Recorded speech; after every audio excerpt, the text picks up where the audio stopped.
Merci. On va commencer par le plus simple. Je prends le mois de juillet. Vous parlez d'un nouveau dispositif de signalement des violences au travail. Super, vraiment. Puis, je lis plus en avant et je découvre que ce dispositif fait suite à la loi de modernisation de la fonction publique d'août 2019. Je poursuis la lecture. Le nouveau dispositif a été rendu plus accessible et permet de simplifier.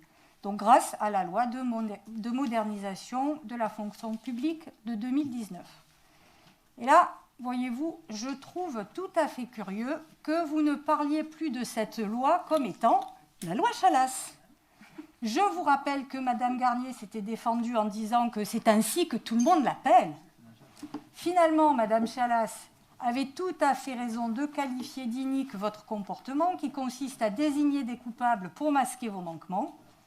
Et je constate que, alors que cette loi serait à l'origine de votre avancée quant au signalement des violences au travail à la ville de Grenoble, vous oubliez pourtant de la qualifier de loi Chalas. Comme disent les jeunes, je dis ça, je dis rien. Bref, poursuivons. Mois d'octobre. Merci. Vous organisez une collecte de protection périodique et distribution de dons aux associations et usagers. Alors là, pour le coup, on croit rêver, parce que quand on utilise l'écriture inclusive en ce qui concerne la distribution aux usagères des protections périodiques, ça me fait quand même un peu sourire. Alors, je suis absolument d'accord que...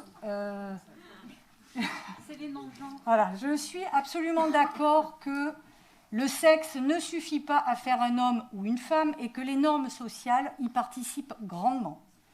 Mais croire que le genre ni le sexe relève sans doute d'une lecture tronquée des militantes radicales.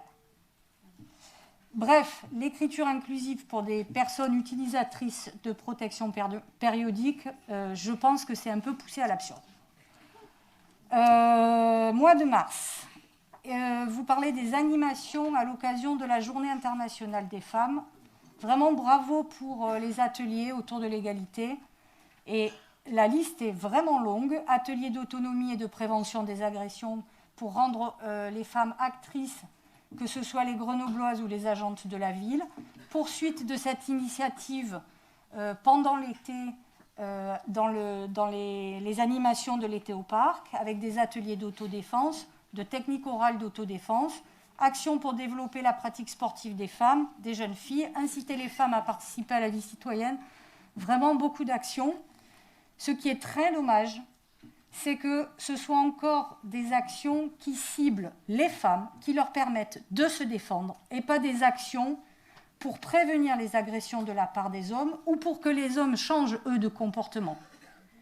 Disons que c'est 50% du travail qui est fait, puisque ce sont les actions en faveur des femmes. Il faudrait peut-être envisager les 50% restants de politique en faveur des hommes. Donc ça, c'était sur vos actions. Sur le fond, et là on rentre un petit peu plus dans le débat théorique, je suis beaucoup plus sceptique quant aux éléments de fondement théorique qui conduisent vos actions.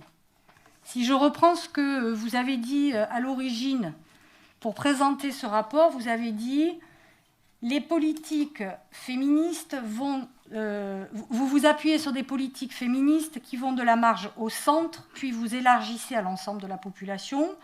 L'idée, c'est de lutter contre toutes les discriminations qui se croisent.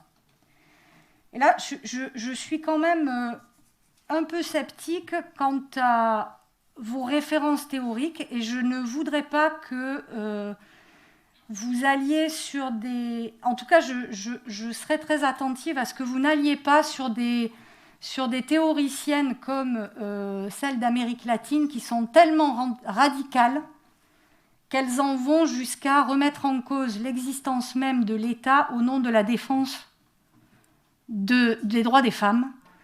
Et alors, très bien, je serais vraiment ravie de discuter avec vous sur les éléments de fond, mais les quelques mots que vous avez prononcés me laissent sceptique sur vos éléments théoriques. Merci beaucoup.